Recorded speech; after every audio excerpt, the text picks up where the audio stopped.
Bom, então vamos falar o que seria para essa aula mesmo, que é Proclamação da República. A gente viu na última aula com o Rafa do fim do Segundo Império.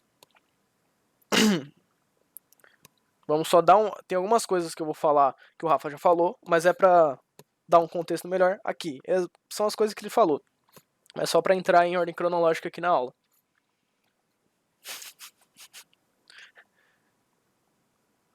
Deu entrada na dívida. Bom, o governo de Dom Pedro I, Dom Pedro II, enfrentava sérias dificuldades de estabilidade, especialmente depois da Guerra do Paraguai, porque agora os militares tinham percepção que eles poderiam ser mais. Depois da Guerra do Paraguai, eles se sentiram mais influentes, que eram agora os heróis de guerra. E isso eles quiseram se inserir na política, porque agora eles podiam, né? Eles tinham poder. E isso ia diretamente contra o modelo vigente de governo. Além disso, a participação de escravos, né? Os escravos participaram da guerra do Paraguai, contribuiu para a visão sobre a escravidão, que os militares começaram a se simpatizar com a causa abolicionista. Então, a Guerra do Paraguai foi importante para na questão militar, visto na última aula, e na questão abolicionista, certo? O avanço dessas ideias enfraquecia as ideias do imperador e dos donos de escravos com os militares. Então, após a Guerra do Paraguai, os militares começaram a ter enfraqueceu as relações com o imperador e com os donos de escravos. E fora o afastamento da Igreja Católica, do governo com a Igreja Católica, também foi o que enfraqueceu o poderio da monarquia, que vocês viram na última aula, como uma questão religiosa. Bom, enquanto o governo de Dom Pedro sucumbia, as ideias republicanas ganhavam força. Um outro ideal aparecia modelado com moldes melhores, digamos assim. O que levou o Dom Pedro, a nomear um novo presidente do Conselho de Ministros para ver se ele conseguia alguma legislação que evitasse que Dom Pedro fosse deposto. Esse cara era afiliado ao Partido Liberal, o Visconde de Ouro Preto, que elaborou um documento com propostas de urgente reforma política. Quais as medidas? O fim do Senado vitalício, a elaboração do Código Civil e a concessão de mais autonomia às províncias. Ele quis implantar esse documento para ver se levantava uma moral, digamos assim, de Dom Pedro. Mas, como a Câmara nessa época era majoritariamente conservadora, ela foi vetada. Eles não aprovaram essas medidas. E em 1889, a Câmara foi dissolvida e novas eleições legislativas foram convocadas. Isso a gente falou também na aula passada, da troca de poder dos conservadores e conservadores liberais. Se eu não me engano, a gente falou na última aula.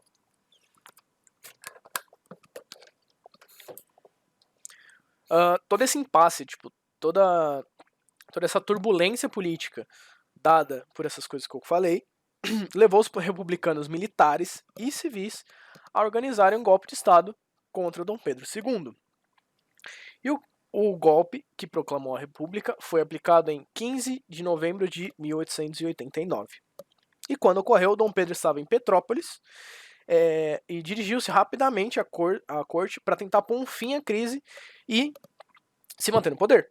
Só que quando ele chegou lá, a República já tinha sido consumada, né, já tinham resolvido, já tinham acabado com o segundo reinado e proclamado a República. Aqui nós temos um quadro da proclamação da República. Certo? Alguma dúvida de proclamação, gente?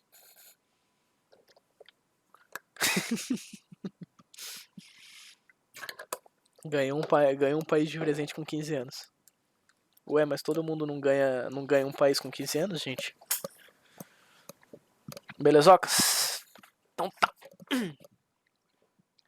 Bom, logo depois que foi proclamada a República, foi organizado um governo provisório pelos liberais, um provisório liberal pelos militares. Republicanos que tinham ideias positivistas. E o mais popular deles foi Deodoro da Fonseca, que então se tornou líder durante o governo provisório. O que esse governo republicano provisório tomou de bate-pronto? Né, as primeiras medidas.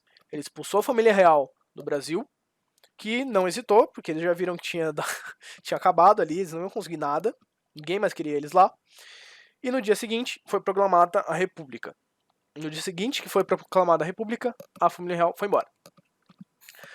Transformaram as províncias em estados e foram nomeados interventores para governá-los, ou seja, eles racharam os estados e agora teriam os chefes de cada estado. O ministro da Fazenda, Rui Barbosa, iniciou uma nova política econômica que foi conhecida como encilhamento, que consistia na livre emissão de créditos monetários, a fim de movimentar a economia. Então, os créditos eram aprovados facilmente. Em 18... Isso aqui tá errado. Não é esse número aqui, eu vou trocar isso aqui depois, gente. Nossa, passou. Batido. Foi promulgada uma Constituição que garantia a autonomia dos estados, a divisão dos três poderes, legislativo, executivo e judiciário, e garantia o voto universal masculino. E essa aqui era a bandeira do governo provisório.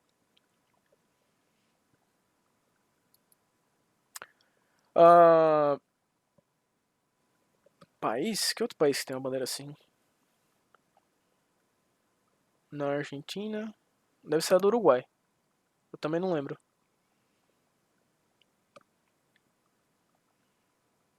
Dos Estados Unidos, verdade. Verdade. Bom. Crise do encilhamento. Crise do projeto econômico de encilhamento, que foi conhecido como encilhamento. A medida da movimentação da economia consistia na emissão da moeda e elevar as taxas alfandegárias para todo mundo. E a facilitação, isso facilitaria a entrada de matéria-prima no país. Então eles queriam girar a economia. Emitiam muita moeda e elevaram as taxas alfandegárias para ganhar mais dinheiro e sanar aquela diferença de importação e exportação que eles tinham. E queriam a entrada de mais matéria-prima para tentar produzir alguma coisa aqui no Brasil. Também ocorreu uma intensa especulação financeira desmedida, onde os especuladores acumularam muito dinheiro em cima de pessoas ludibriadas. Então, teve muita gente que enganou pessoas e acumulou muito dinheiro. Todas essas medidas influenciaram numa crise no país, que atingiu os pobres com o aumento do custo de vida e os empresários que tiveram seus negócios abalados e muitas empresas faliram, o que acarretou no aumento drástico de desemprego. E para controlar esse problema, o governo continuou injetando mais dinheiro na economia, emitindo mais moeda, e isso só agravou o quadro de inflação. E a política Rui Barbosa claramente não funcionou e só agravou mais o problema que já existia. Lembrando que o país ainda tem as dívidas com a Inglaterra, tá? Isso aqui só piorou ainda mais as coisas que tinham aqui dentro, internamente. Posteriormente, foi organizada uma eleição indireta para nomear um novo presidente e um vice-presidente da República. Porque até agora era só um governo provisório. O Deodoro da Fonseca estava ali só segurando as pontas, digamos assim. Foi marcado pela pressão de importantes nomes do movimento republicano, Deodoro da Fonseca e Floriano Peixoto, os quais foram o primeiro presidente e o primeiro vice-presidente. Deodoro da Fonseca, o primeiro presidente, Floriano Peixoto, o vice-presidente. Aqui a gente vai entrar na República Velha, ou tão chamada República da Espada. O que foi a República da Espada? Foi o período inicial da Primeira República Brasileira e foi caracterizada pelo governo de dois militares, Marechal Deodoro da Fonseca e Marechal Floriano Peixoto.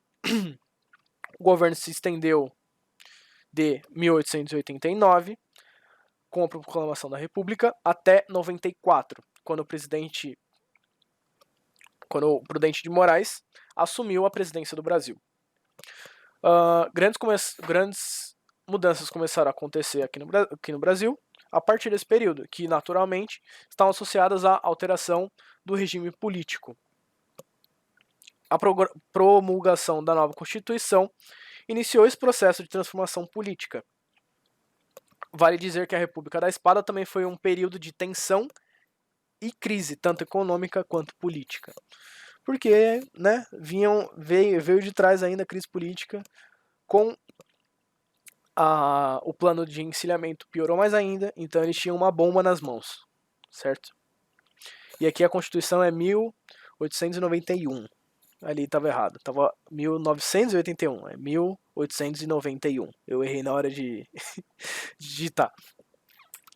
Tudo bem. O primeiro presidente, após a proclamação, como eu falei, ele foi escolhido como presidente provisório e depois se estendeu de 89.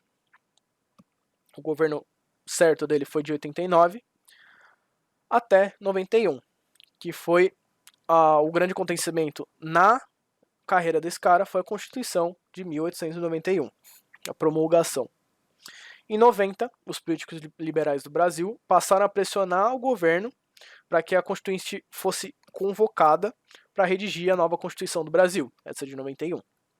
E após a convocação dessa Constituinte, 5 pessoas foram escolhidas para formar a comissão e redigir a nova Constituição. Ela foi revisada por Rui Barbosa e levada para apreciação dos parlamentares brasileiros e foi promulgada em fevereiro de 91. E o que essa Constituição trouxe? Republicanismo. Naturalmente adotava-se o republicanismo como sistema de governo. Federalismo. Adotava o federalismo como sistema político. Esse sistema aumentava o grau de autonomia dos estados em relação à União e permitia que ele possuir uma força policial própria, que realizar cobrança de impostos, etc. Então, o federalismo é a divisão dos estados e cada um seria independente. Eu sempre bato a mão no microfone. A ideia do federalismo é os estados seriam independentes, né? Cada um poderia ter a sua política, cobrar seus impostos e eles responderiam geral. Presidencialismo, foi determinado que o presidente seria a autoridade máxima e seria escolhido a partir de eleições diretas para um mandato de 4 anos. Então agora não teria colocação de gente no poder, né, eleições indiretas. Agora o povo escolheria por voto. Separação de igreja e Estado. Foram criados registros civis de nascimento, casamento e morte, com essa separação dos dois. Sistema eleitoral. Foi instituído o sufrágio universal masculino. Quais as exceções, quais as pessoas que não poderiam votar? Menores de 21 anos, analfabetos, soldados rasos e mendigos que não poderiam votar. E nessa época as mulheres ainda não votavam.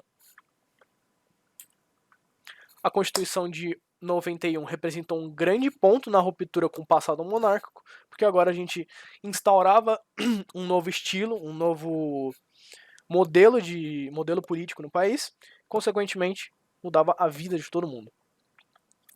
Além de todos os pontos que eu citei anteriormente, a partir do fim de algumas instituições da monarquia, tipo Senado vitalício, poder moderador, etc., algumas mudanças é inegável. Mesmo com algumas mudanças, é inegável afirmar que ainda houve certa continuidade de algumas tradições monárquicas, que após a promulgação de 1891 foram realizadas eleições indiretas que confirmaram que Deodoro da Fonseca fosse o cargo de presidente. Então, mesmo em 91, depois de promulgar a Constituição, eles ainda burlaram, né? Porque por eleições indiretas, que seria errado, segundo a Constituição, Deodoro da Fonseca foi elevado a cargo de presidente. Certo?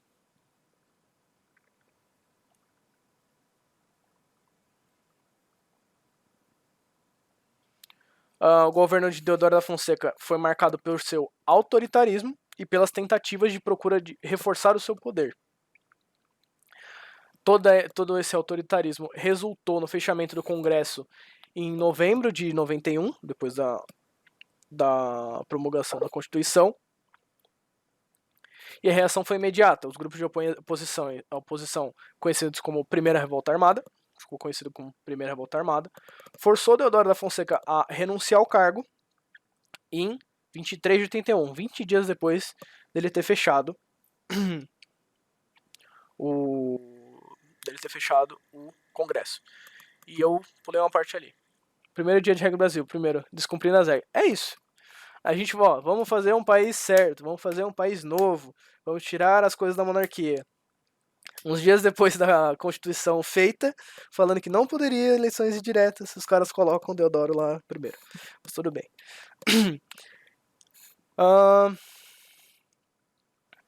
E durante as eleições... eu já falei isso aqui. Floriano Peixoto foi vice-presidente. Bom, vou falar isso aqui de novo porque eu falei muita coisa em cima.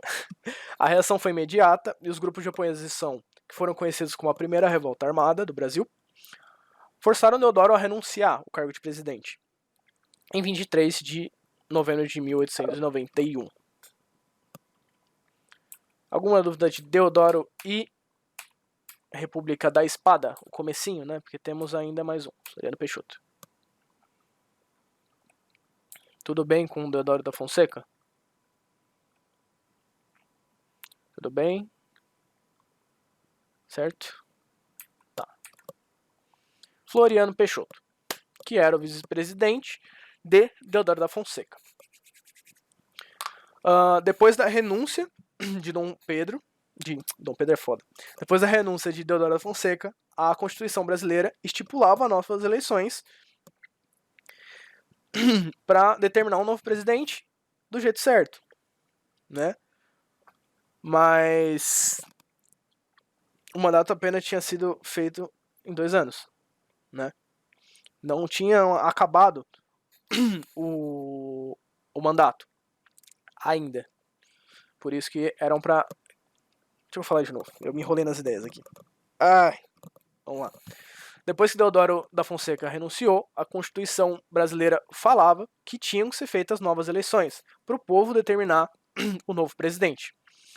Isso porque tinham se passado apenas 2 anos do mandato, certo? Mas a oligarquia paulista deu suporte para o Floriano Peixoto, que era vice-presidente, se sustentar no poder e fez com que ele pudesse assumir a presidência do Brasil sem a eleição. A posse dele ocorreu por conta de troca de favores entre Floriano e a oligarquia. A oligarquia estendia a posse para Floriano e traria maior estabilidade para a política do Brasil. E Floriano sabia que conseguiria assumir o poder caso tivesse o apoio dos paulistas. E essa medida, no entanto, desagradou a política brasileira. Então, Floriano ficou do lado da oligarquia paulista e a oligarquia ficou do lado dele, porque os dois juntos tinham uma troca de interesses, como foi citado já. O governo dele foi marcado por disputas políticas intensas e ele teve que lidar com 2 conflitos: a Revolução Federalista e a Revolta da Armada, ou Segunda Revolta da Armada. A Federalista foi um conflito entre 2 partidos, o Partido Republicano Rio-Grandense, PRR, e o Partido Federalista. Eles lutaram de forma violenta entre si e até chegaram a ser considerada uma guerra civil, que foi de 93 até 95. Isso no governo de Floriano Peixoto. E depois a Revolta da Armada. Aconteceu entre 93 e 94. E essa revolta manifestou a insatisfação da Marinha brasileira com o governo de Floriano Peixoto. A Marinha, em grande parte, os oficiais eram monarquistas. E sua insatisfação com o governo fez com que eles se rebelassem contra o governo e exigissem novas eleições presidenciais. Então eles não queriam Floriano Peixoto no poder. E dado que a Constituição falava que eles poderiam votar, certo? Bom, o que Floriano Peixoto fez? Repressão violenta nos dois casos. Então ele foi nomeado, né, ele ficou conhecido como Marechal de Ferro.